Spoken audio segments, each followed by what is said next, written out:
पाकिस्तान से जब कोई या इंडिया से भी जब कोई लंदन जा रहा होता है और London is a dream city for everyone, तो एज अ टूरिस्ट तो यकीनन कोई अमीर आदमी ही होता है। इट्स वेरी एक्सपेंसिव सिटी, हाँ, पूरा ओवरऑल।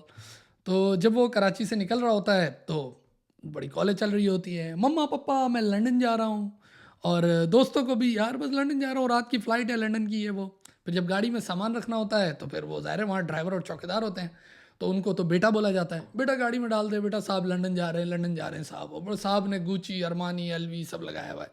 अब फिर कराची एयरपोर्ट पहुँचते हैं तो कराची एयरपोर्ट पे ज़ाहिर है सेठ के लिए तो कोई मसला ही नहीं है, तो जी कोई लाइन वाइन नहीं है, कुछ नहीं जी, एमिरेट से जा रहे हैं जी, बिज़नेस क्लास है ये वो। अच्छा, फिर बिज़नेस क्लास में बैठ के लंदन जा रहे हैं, लंदन भाई।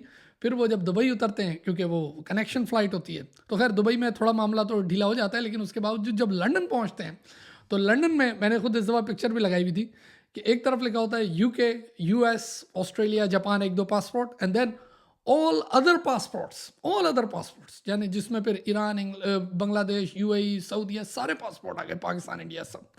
अच्छा, अब इस लाइन में लगते हैं जी। अब उस लाइन में वो सवाल करता है भाई, why you visiting here? जो I visit London. Where you will be staying? I have cousin. What he is doing? He business. Anyways, अच्छा ये तो हम वहाँ जब अभी लंदन में थे तो मजाक कर रहे थे दोस्त आपस में, कजन्स वगैरह। लेकिन अब मैं ज़रा सीरियस बात पे आऊँ और बड़ी इंपॉर्टेंट बात, उस पर हम बात करें। वैसे तो ये बड़ा मसला है ज़ाहिर है, जब हम पासपोर्ट की बात करते हैं और इंपॉर्टेंस ऑफ ज़ाहिर है स्ट्रॉन्ग पासपोर्ट्स उनकी बात करें। देखिए, सबसे बड़ा इशू जो है, फॉर एग्जांपल आप अपने ऊपर रख के देखें, for example you have a global business, आपकी एक कंपनी है, इट्स ग्लोबल कंपनी, सही ना, बड़ी कंपनी है, और उसमें रेगुलर जो CFO होते हैं, चेयरमैन होते हैं, उनको ट्रैवल करना होता है दुनिया जहाँ में, सही है। अच्छा, आप एक ऐसे शख्स को कैसे हायर करेंगे? मिसाल के तौर में आपने एक शख्स को हायर कर लिया, ones very qualified, very competent, सब कुछ है, लेकिन उसके बाद पाकिस्तानी पासपोर्ट है, और आपकी जो कंपनी है वो फ्रांस में, सही है ना, तो आपने उसको एक दफ़ा फ्रांस तो बुला लिया, अब वो आपकी कंपनी में। अब जो C पोजीशन के लोग होते हैं, when you talk about the chairman, CEO, CFO, CIA, chief internal auditor, CIA means, and COO, operational officer, उस पोजीशन में प्रॉब्लम ये होता है कि भाई कल सुबह मीटिंग है, आज शाम को मीटिंग है, भाई लंदन जाना पड़ेगा आपको, या फॉर एग्जांपल US में आपकी डैलस में मीटिंग है, या कनाडा में मीटिंग है। अब इन पासपोर्ट में, अब अगर मुझे आप बोलेंगे विद US पासपोर्ट, तो मुझे अगर आज आप शाम में बोलेंगे ना कि आज शाम में फ्रांस जाना है यहाँ डैलस से, तो मुझे सिर्फ फ़्लाइट देखनी है, और फ्लाइट तो ज़ाहिर कंपनी बुक करेगी, और मुझे सिर्फ एयरपोर्ट जाना है और वहाँ बस लैंड कर जाना है, सिंपल, कोई मसला नहीं।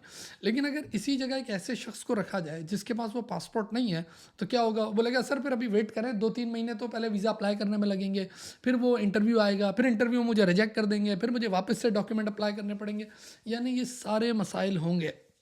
अभी जो मैंने ट्रैवल किया, जो लंदन, सही है ना, यूके था, फिर US वगैरह, सॉरी यूरोप वगैरह भी, तो मेरे कुछ कराची से दोस्त भी आ रहे थे। आप यकीन करें, जब मैं लैंड हुआ हूँ और हमारी एग्जैक्ट सेम फ्लाइट लैंड होनी थी, सही है ना, एग्जैक्ट सेम टाइम पे हमारी फ्लाइट लैंड हुई।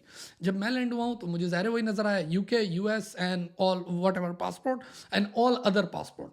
तो मैं जब एंटर हुआ हूँ तो मेरे सामने नो ह्यूमन इंटरेक्शन, कोई भी इंसान नहीं था, सिर्फ मुझे अपना पासपोर्ट, ऑल्दो मेरे पास उस मुल्क का UK का पासपोर्ट नहीं था, मेरे पास तो US का पासपोर्ट। तो मैंने जब वो पासपोर्ट रखा है उस मशीन पे, जो कियोस्क था, दरवाज़ा खोला, बूम, गो, जाके अपना सामान लो और घर चले जाओ। अच्छा, जबकि इस तरफ ज़ाहिर है बहुत ज़्यादा इन्वेस्टिगेशन होगी, तो इतनी इन्वेस्टिगेशन हो रही थी कि मैं जब बाहर निकल गया ना, ये सिर्फ स्कैन करके, मेरे साथ तो कोई ह्यूमन इंटरेक्शन थी नहीं, दरवाज़ा खोलेगा और बाहर। उसके बाद मुझे कम से कम 2.5-3 घंटे लग गए उस बैगेज क्लेम पे बाकी दोस्तों का वेट करने में, यानी ये सिचुएशन थी। अच्छा, फिर उनको वीज़ा भी लगवाना पड़ा, उसके पीछे इतनी ख्वारी हुई, और वीज़ा की fees and interviews and so many things. यहाँ पर वीज़ा भी नहीं ज़रूरत है और वीज़ा की फ़ीस भी कोई नहीं, यानी सिर्फ आपने स्कैन करना है और चले जाए। अच्छा, इसी तरह फिर मुझे मूड हुआ स्कॉटलैंड जाना है, नो वो तो ज़ाहिर ओवरऑल यूके में भी आ गया। फिर मेरा मूड हुआ जी नीदरलैंड जाना है, यूरोप, कोई वीज़ा फ़ीस ही नहीं, कोई वीज़ा ही नहीं, स्कैन करें आगे। जर्मनी जाना है, स्कैन करें आगे। हाँ, कुछ मुल्क ऐसे हैं, जैसे मैं अभी लास्ट मंथ सऊदी अरब गया था, बहरीन गया था, तो वहाँ पर भी आप स्कैन करें, सब है, लेकिन वो एक वीज़ा फ़ीस आपसे उसी वक्त ले लेते हैं और जाने देते हैं।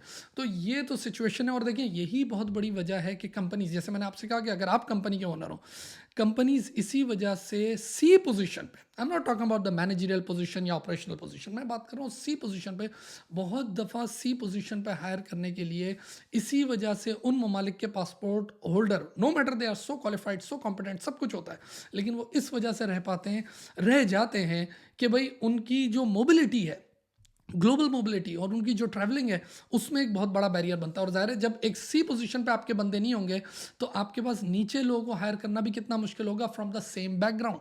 और फिर इसी हिसाब से वो एलुमनाई वो बनना ही नहीं शुरू होता। जैसे होता है ना कि वो जी फलानी यूनिवर्सिटी के एलुमनाई और जी हार्वर्ड के एलुमनाई और इधर उधर के, तो वो उस मुल्क में वो डेवलप ही नहीं हो पाते। मैं आपको एक और किस्सा सुनाता हूँ, सही है ना, ये तो मैंने आपको बात बता दी इमिग्रेशन की। एक और मैं आपको अपना पर्सनल किस्सा सुनाता हूँ, ये मैं लास्ट मंथ का सुना रहा हूँ। तो मेरा एक फ्रेंड है, वो उसने आना था मदीना और मैं जद्दा में था और मैंने ही मदीना पहुंचना था।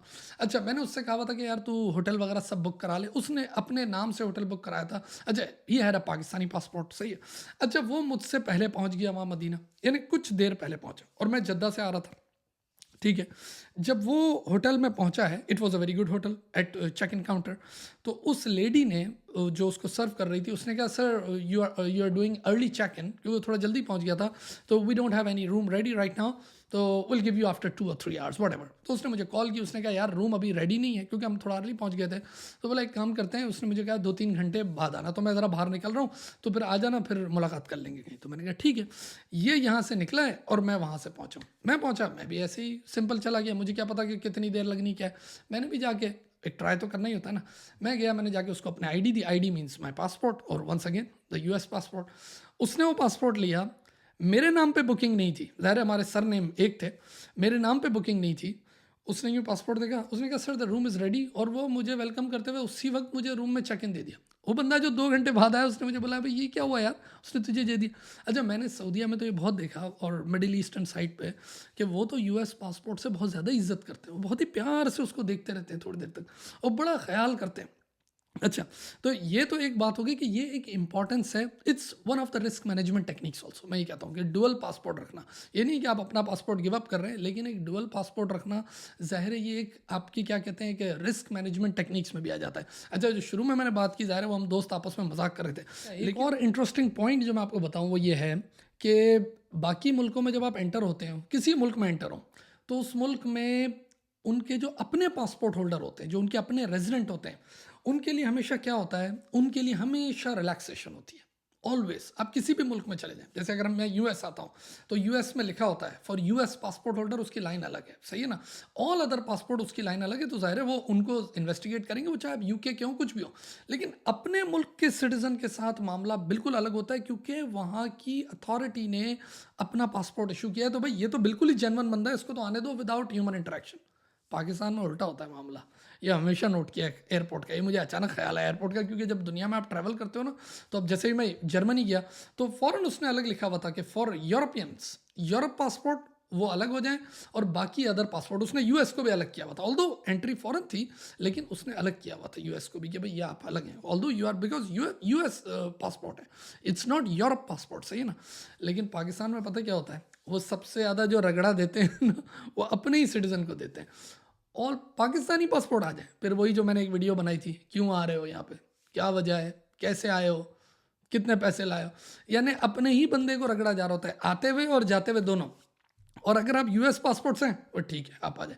होना ये चाहिए इसका उल्टा, कि भाई जो भी दूसरा जो फॉरेन नेशनल आए उसको आप इन्वेस्टिगेट करें कि वो यहाँ क्यों आया, उसको रगड़ें, क्योंकि उसको किसी और मुल्क ने पासपोर्ट दिया है। I don't know who is he, क्या करने आया है, व्हाट आर द इंटेंशंस, और उसके आने की क्या वजह है हमारे मुल्क में। लेकिन जब मसला ये होता है कि सारा प्रॉब्लम जो होता है वो पाकिस्तानी लाइन में ही होता है कि जी आप क्यों आए हो, उसको ही, अच्छा पासपोर्ट को भी इतनी दफ़ा देख रहे होते हैं, पता नहीं जैसे कोई जाली पासपोर्ट है क्या। अपने सिटीजन्स के साथ तो ये मामला होना ही नहीं चाहिए ना। ये पासपोर्ट हमने आपको इशू किया है, बस इसको स्कैन करें और जाएँ, ख़त्म। अभी हमें इन्वेस्टिगेट करना है दूसरे लोगों को जिनका पर्पस ऑफ विजिट क्या है।